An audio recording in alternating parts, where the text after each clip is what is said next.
coming to the church is one thing, baby, but living out there is another. See, because this is a corporate thing. This is where you come and get strength. This is like the football field at practice time. Baby, this is how you figure out how to run the plays. Who in the right position? Bishop at the quarterback. What's the play we're running, Bishop? Hey, baby, we're running a 32 dive on 3. Come out the huddle and let's go Monday. Now let's work this thing. And I don't want to see you to practice on Sunday. But if you happen to call me, the only thing I'm going to do is I might have to change the play.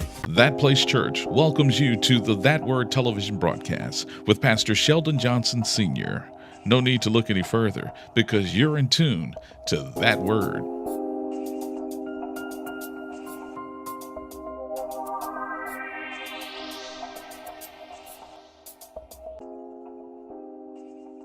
This is Pastor Shelton D. Johnson Sr. of That Place Church. I want you to know that great things are going on at That Place Church. Over the past few months, we have grown thanks to our television broadcast. Thanks for those visitors, those persons who have come out to celebrate with us. We have a great and an exciting time going on at That Place Church. Come out and fellowship with us.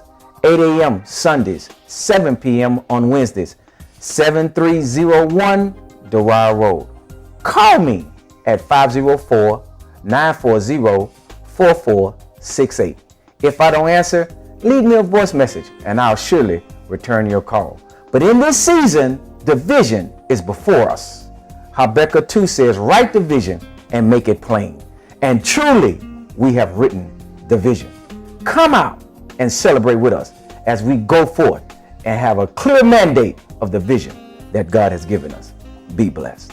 With this thing in adulthood and you don't have no word because the Bible says this, watch this. The Bible says that Jesus always likened things to the kingdom of God, the kingdom of God. And he talked about how the word of God would go and fall on different types of ground. And he said, look, when the enemy comes, he's coming to take this word from you. So you come in church and you sit in here and you get a good word and then you go out the door and live life as usual. And then all of a sudden now you in the fight and you in the 12th round. And now you need some word and baby you looking everywhere trying to find a word. You calling people that you didn't even like trying to get a word from God. You talking to people, calling astrologers and everybody looking for every prophet under the heavens. Why? Because you in the fight of your life and you can't figure this thing out. Mama can't help you, daddy can't help you, pastor can't help you. And now you trying to figure this thing out and you don't want to fight no more because you're so tired and now you're sitting there contemplating suicide because life is getting the best of you and you don't know how to fight back because it was one thing when it was one creature swinging at you, but it's another thing when it's you swinging at you. And so now you don't know what to do, you don't know how to handle it, you don't know who to talk to, you don't have no word for yourself, and you can't be like David when David was in the king. You can't encourage yourself because you don't have the word to encourage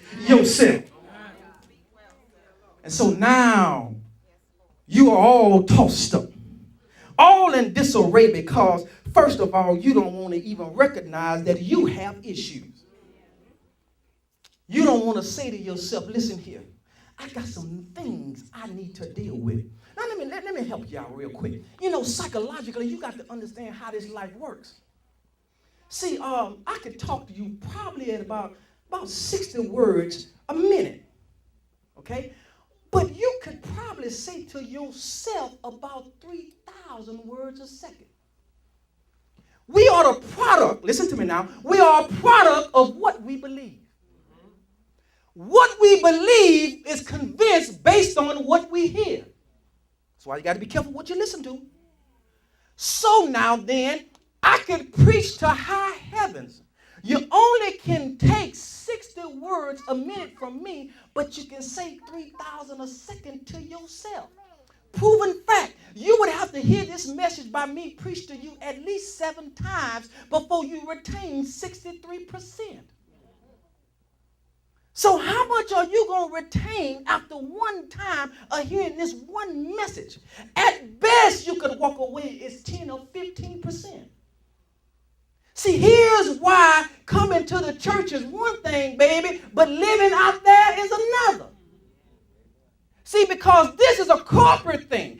This is where you come and get strength. This is like the football field at practice time. Baby, this is how you figure out how to run the plays. Who in the right position? Bishop at the quarterback. What's the play we're running, Bishop? Hey, baby, we're running a 32 dive on on 3. Come out the huddle and let's go Monday. Now let's work this thing. And I don't want to see you to practice on Sunday. But if you happen to call me, the only thing I'm going to do is I might have to change the play. But now what has happened is we don't understand the dynamics of how to deal with the fight of our life. Paul said, listen here, you got to recognize. You got to recognize. But then Paul said, listen, that's not enough if you just recognize. Baby, you got to have a reality check. Verse number 24, he says, listen here. He says, oh, wretched man that I am. Listen here. The word wretched in the Greek is telepros. It means to be disturbed, anguish, full of stress and tension. In other words, I'm so discombobulated. Paul said, look, oh, wretched man that I am. I'm stressed. I don't know how I'm going to deal with this thing. I don't know how I'm going to come out.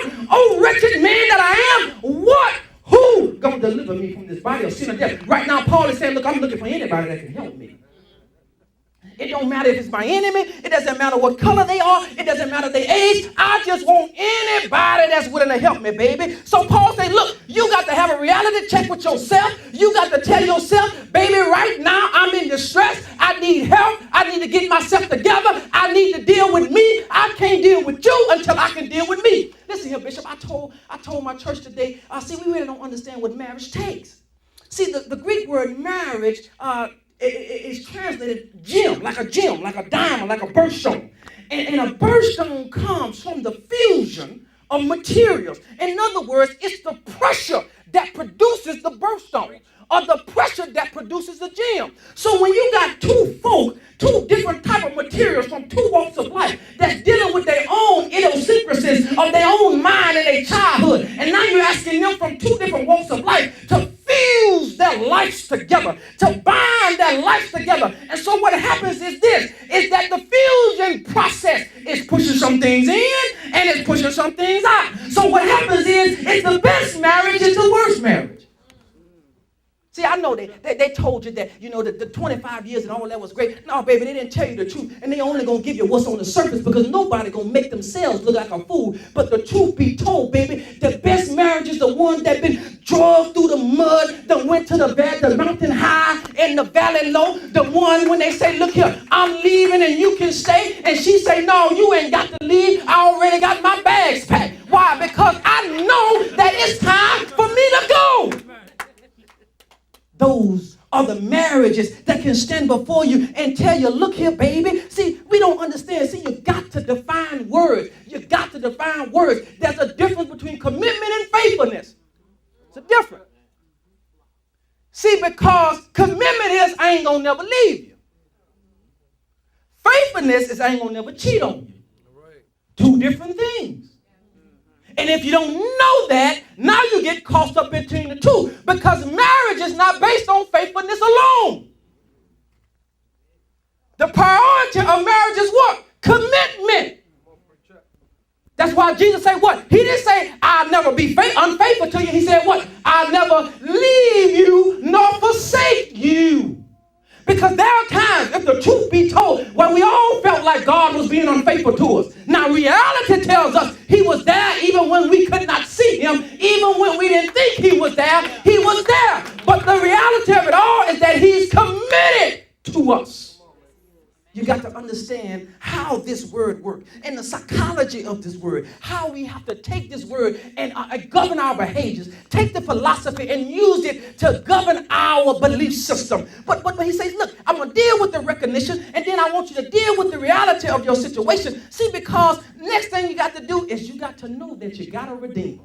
Now, see, this is the part where you get to shout, baby, because the redeemer, the word means to buy back. In other words, I'm going to take you back. Now, listen, watch this. See, the reason why you want the nice car, the reason why you want the nice house, the reason why you want all the bells and the whistles and the jewelry, and don't make no mistake about it, baby, I'm with you too. I'm in the same boat. I want it too. See, the reason why you like that, think about this. Bishop, nobody is going to look for something that they did not lose. See, somewhere, because remember, watch this. I told my church, I said, every last one of us are dealing with something from our childhood. every last one of us. Because there's something in our childhood that we're trying to overcome in our adulthood. Whether it was a father that left us, a mama that's mistreated us, somebody that violated us when we was young, something that we didn't get. We lacked affection, we lacked love, or we lacked attention. That's something that we're all dealing with in our childhood. And so what happens in life is that now I'm searching for either what I was missing or I'm searching for to become something greater than I did not have again in my childhood. So what happens is that in the beginning, when God created us, where did we come from? We came from God, right? So where did God come from? God came from nowhere, and then he put himself in a place called heaven. And where was heaven? Heaven is the place, watch this now, in the third heaven, and in heaven, the jewelry that we wear around our neck, that we so idolize, God say, look, that don't mean nothing to me. I'm going to make my streets paved with gold. So now, watch this now, Jesus is in heaven where the streets are gold, there are many mansions, the gates are pearls. So now he takes us out of himself.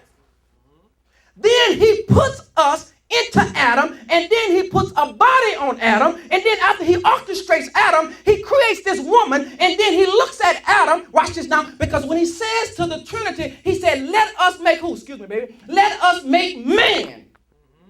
Now, when he said, let us make man, he was talking about every man, woman, boy, or girl that would ever be created. He made them all in one. So then when he creates Eve and bring her to Adam, he said, Adam, look, he said, look, it's not good for man to be what? Alone. Now, we think that alone is to be by yourself. It's not. A-L, put a dash in there and put one. It's not good, Adam, for you to be all one. In other words, it's not good of all of mankind to be locked up in the one man. Now, here's my thing. I got to create something that I know you're going to like. I got to put these curves all in the right places. I got to make her have a different type of walk. I got to make her, when she a little girl, look in the mirror and figure out how to be able to throw it from the right and throw it from the left. Why? Because she know at some point somebody gonna be watching, and she just hope and pray that she got the right Boaz looking at her. So then now he brings Eve to Adam. And her purpose is, watch this now, she's his what? Help me. In other words, she's the one that's going to help Adam get all of mankind out of himself. So now then, remember now, we came from God. So we came from heaven, where God have unbelievable resources. Everything is his. Watch this now. So now when we born out of our mama, all of our life, we searching. Why? Because our Father had the cattle on 1,000 hills. In heaven, there are many mansions. So I come in life now. In my spirit, I came from a God who has everything. And so my life now, I'm searching to get back to the very place I came from. That's why most men, when we really get under our wives or something bother us, what do? We crawl up in the fetal position. Why? Because that's the place where I came from. If you ever want something from your husband, all you got to do is read the story of Samson and Goliath, and she'll tell you how to lay his head on her knees and stroke his hair to an unbelievable place where he will tell you the very things that will cause his own demise. Why? Because all I want to do is go back to a place of affection and a place of understanding where I once was. So this is why you want the new car. This is why you want the nice house. Because in God, everything you want now, you had it in the spirit. So now you're ripping and running and you're working jobs from sun up to sundown. And listen, baby, see, here's the thing. You don't know why. You think you just want it. No, baby, you came from a king. And because you came from a king, you're searching and you're looking. But you got to be careful, because the Bible says that riches certainly make themselves wings and fly away toward heaven. What am I saying to you? Don't be senseless. Don't try to get it through your job, baby. You can't work enough to get what God want to give you. That's why you got to use tithe and offering. And you got to be obedient and holy. Why? Because the principles of the kingdom work. The word discipline is translated student. And there's no student I know especially that go to a school that worthwhile, don't pay a what? Don't pay a tuition. Now, if discipline, a disciple, right, means student, and students pay a tuition, here's why God have a problem with us wanting something for free. Come on now. Every disciple he went to, Bishop, what they did, they gave up their houses. They was, listen to me, the disciples was businessmen, baby. So they gave up the fisherman industry. Luke was a physician. One of them was an accountant. They gave all that up for the sake of the kingdom. They gave it up for the kingdom. And then we want to come in here and everything free. That's why we have a problem when it comes down to blessing the pastor. That's why we have a problem when it comes down to blessing the Lord. Why? Because you want something free. And what you don't understand is God have a problem with people wanting something for free. That's why he taught in parables. He took the parable and he hid a truth in the parable so that if you want it, baby, you got to come looking for it. It's going to cost you something to get it. Baby, it's going to cost some tears, some sleepless nights. But this truth right here, baby, it ain't for everybody. So he has to hide the parable, the truth in a parable. But don't nobody want to pay a price. All we want is something for free. But here is your revolution. Your resolution, I'm sorry. Verse number 25, I thank God through Jesus Christ our Lord. So then, with my mind, I myself serve the law of God, but with the flesh, the law of sin. Now, this thing confused me, Bishop. Because I'm trying to figure out, is Paul saying that with my mind I serve God and with my body, my flesh, I serve sin? Is Paul saying I'm holy in my mind and I'm sinful in my body? See, because if Paul is saying that, now I got a problem with the integrity of the word, because now you're saying I can think one way and live another. But see, we got to back this thing up again, and we got to go back to the book of Acts when Paul was on the road to Damascus, and the Bible says that Paul was knocked off his horse, and he was blind for 3 days. See, when you're blind for 3 days, baby, you recognize, you have a reality check, you know there's a redeemer, and you're going to need some resolution. Why? Because you can't see. Watch this now. And so when I blind you, you are not going to see what you could see. You're going to see everything that you couldn't see. So when you become blinded, your eyes become opened by your eyes becoming blinded. So in order to understand your resolution, in verse number 25, baby, you got to go back in Acts and you got to come to the understanding that Paul got knocked off his horse. Paul was someone who would murder the Christians and the believers. And so when he come into his confrontation with Jesus and he's about to get his resolution and he comes to the reality, what I've been doing all these years, what's wrong? What I thought was doing right, what's wrong? Who I was running with, my friends that I thought that was cool with me, they wasn't my friends. The people who I needed the most, they wasn't there. We went to see my oldest daughter, Bishop, and I'm getting ready to close. I'm kind of long-winded, but we went to go see my oldest daughter, and one of the things she was telling me about, they messed up the order on her dress, and that she was waiting for her grandmother to bring her the dress. And I said, listen here, baby, let Daddy teach you something real quick. Never put your faith in people that can't be trusted. See, you're letting yourself down from the start. You only trust people who have been proven.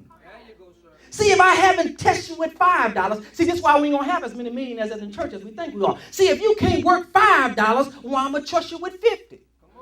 See, if you can't balance the book with 1,000, surely I'm not going to give you 100,000. Remember now, baby, you got to have a reality check. See, if you don't read anything Money Magazine, if you don't understand how money works, why would I give you something that you don't know how to work? So I tell my members this, if you want money and you don't read, baby, close the book. Poverty is going to be your friend. Bottom line, give you a little acronym. I'm going to throw this in for free, Bishop. I ain't going to charge him nothing. Poor. The word poor, right, is passed over opportunities repeatedly. In other words, you have had opportunities in life and you kept passing them over repeatedly. And here's why. Watch this. I'm going to see if you're going to get this life parable. Bishop, my grandmother told me, she said, baby, always keep a quarter in your pocket in case they sell the world for a nickel. In other words, baby, be prepared for when opportunity come knocking at your door. Come on, we always remember, you know the girl in the neighborhood who sold the purses and the shoes, and she come knocking on your door, and the very day that she come knocking on your door with the purse you want, you looking and you know you ain't got no money. But if you build a relationship with her, after a while you say, baby, you know what, I really want this purse, but I ain't got the money right now. If you come back on Friday, I'll give you the money for it. And because she needs money just as bad as you need the purse, baby, you got a deal. Why? Because opportunity has presented itself to me and I was not prepared for the opportunity. And that is what makes me poor. Part of the problem in the city of New Orleans ain't just crime, baby. It ain't just parenting. It ain't just a lack of education. Baby, it's because we have passed over opportunity and the people that you voted for, that you trust to create opportunities, ain't creating no opportunities for you. So now, your young black men who are struggling to try to get a job, listen to me, 54% of all young black men in the city of New Orleans is unemployed. There's a lack of opportunity. And they selling you this thing on crime. Baby, they ain't trying to fix crime. It can be fixed. Tell them where I'm at. I'm at 7301 DeWine Road. I got the answer. See, because at the end of it all, watch this, and you're going to listen to me good. See, years ago, crime wasn't really hitting Bourbon Street like talking about. But see, now it's hitting Bourbon Street and it's going to get worse because what they have done, they have tried to centralize everything. They're building everything around Bourbon Street and around the CBD, and then they allow the outer edges of the city to die. What did I tell you about a woman's hair? If she wanted to grow, where'd she grow it? At the root. In other words, she cut it at the root. She developed it at the root. So if you want opportunity and you want the city to grow, you got to start building at the edges, baby. But they're not doing that. They're building up the CBD. So watch this. In the next 10 to 25 years, crime gonna get worse. Listen to me. You're gonna need a police officer to be outside your house. And it doesn't matter where you live. Whether it's English Turn, whether it's Algiers, whether it's Lakeview. Baby, the day is coming because your leaders have lacked the desire to create opportunity for young men and women. And now we're gonna reap the benefit of our selfish desires all because of a dollar. If you think I'm lying, keep living. It's coming. And it's coming faster than you can think. You better get your mind right and learn how to deal with the reality because we lack vision, we lack opportunity. And listen here, it ain't got nothing to do with no Holy Ghost. But let us close with this resolution. Now Paul is on the road to Damascus, and so now Paul is understanding now after Jesus have dealt with him. Say, Paul, listen here, man, why are you going to kick against the prick, baby? You know who you're kicking against? I'm Jesus. I'm the one that the disciples told you about. Do you really think you can win this battle against me? Do you really think you can overcome who I am, Paul? And so now, Paul has this reality check. Paul say, man, look, I recognize who I ran up against. I got a reality check. He is the Redeemer. Now, Paul say, look, I'm going to need some resolution. So he has to go to Ananias and Sapphira. To Ananias so he can get his sight to be restored. So now what has happened is now Paul, after you understand this, you come over into chapter 7 of Romans in verse 25. Now here's why Paul says, oh, wretched man that I am. Paul understands that in the book of Acts, he thought everything that he was doing right. He thought that it was good and it was great. And then all of a sudden when he meets Jesus, now Paul got to fight against Paul. Because everything that I thought was right, Bishop, is wrong. And so now I can't fight against Jesus because he's the Redeemer. I can't fight against the Jews because actually they my friends. I can't fight against the Romans because I got dual citizenship. By my birthright, I'm a Jew. By my birth, by being born in Tarshish, I'm a Roman. So I can't fight against the Jews. I can't fight against the Romans, and I can't fight against Jesus. So now this three-way struggle didn't start in Romans 7. It started back at the road of Damascus. And so now Paul said, oh, wretched man that I am. Baby, this ain't Jesus. Baby, this ain't the Romans. Baby, this ain't the Jews. It's me against me. Let me give you a resolution and let's get out of here. Back in 1974, Bishop, all of us heard about this great classic of an athletical event in the boxing ring of 1974. And in the boxing ring of 1974, we know that it was Ali versus Foreman. And so one of the things that you have to understand, if you're going to win this fight against you, there was this one particular time, this young lady, she had a son with her. They were in the candy store, and they got to the corner, the counter to check out, and the young man was standing there, and the man said, "Here you go, baby. Get you some candy out the candy jar."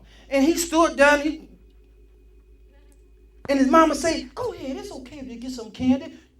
And the man said, "Get you some candy, son. It's okay, it's free." The mama looking at him mean, like, "Get some candy. Don't disrespect me like you're in front of this man. He's trying to give you some candy for free." And the man said, "Baby, get some candy. It's for free. It's all right." So the man get agitated, take his hand, stick it in the candy jar, pull out a big handful, and give it to him. The little boy stuck both his pockets with the candy. Get on the outside, Bishop, and his mama grabbed him. "Why you made me look bad in front of that man? He was trying to give you some candy, and you didn't want to take it. That was so disrespectful." And the little boy stood up there with his head hung down, and he said, "Mama, well, his hands was bigger than mine." See, baby, if you're going to win this fight against yourself, you're going to need some hands that's bigger than yours. So that's why you're going to have to trust God to knock some things off yourself. And so in 1974, when Ali got ready to fight against Foreman, he came up with this unique fighting style called the rope-a-dope. In other words, what he would do is he would lean up against the rope and allow his enemy to just swing and throw and punch and hit and jab. And all of a sudden, he was just ducking and dodging. In other words, I'm allowing myself to get tired. I'm tired of me. I'm tired of sleepless nights. I'm tired of fighting against my family. I'm tired of fighting against my friends. I'm tired of fighting on the job. I'm tired of fighting in the church. And so after a while, all of a sudden, Bishop, you hear somebody come to your church, and then they say to you, "Bishop, I need to talk to you." And you say, "What's wrong?" And then all of a sudden, tears start rolling down their eyes. And they say to themselves, "Bishop, I'm just tired, and I'm sick and tired of being tired." All they saying is, "Bishop, I done rope-a-dope myself till I can't fight no more. And now I need Jesus to come in and to help me out. I need the hand of Jesus to touch my mind. I need the hand of Jesus to touch my life. Lord, help me. I'm in the fight of my life, and I'm fighting for my life against me versus me." Y'all clap y'all hands. Hallelujah. Hallelujah. It was my pleasure having you today watching That Word broadcast. Thank you for allowing us to come into your homes. We truly appreciate your time with us. Come out and celebrate with us at That Place Church, 7301 Dwyer Road. Keep the faith and hold on to the vision that God has given you. Don't forget, give me a call, 504-940-4468. Enjoy this day, because truly this is the day the Lord has made. Be blessed. Thanks for tuning in to today's That Word television broadcast with Pastor Sheldon Johnson Sr. You're invited to take part in the service live each Sunday morning at 8 a.m. or Wednesday nights at 7 p.m. Join us next week for That Word television broadcast from That Place Church.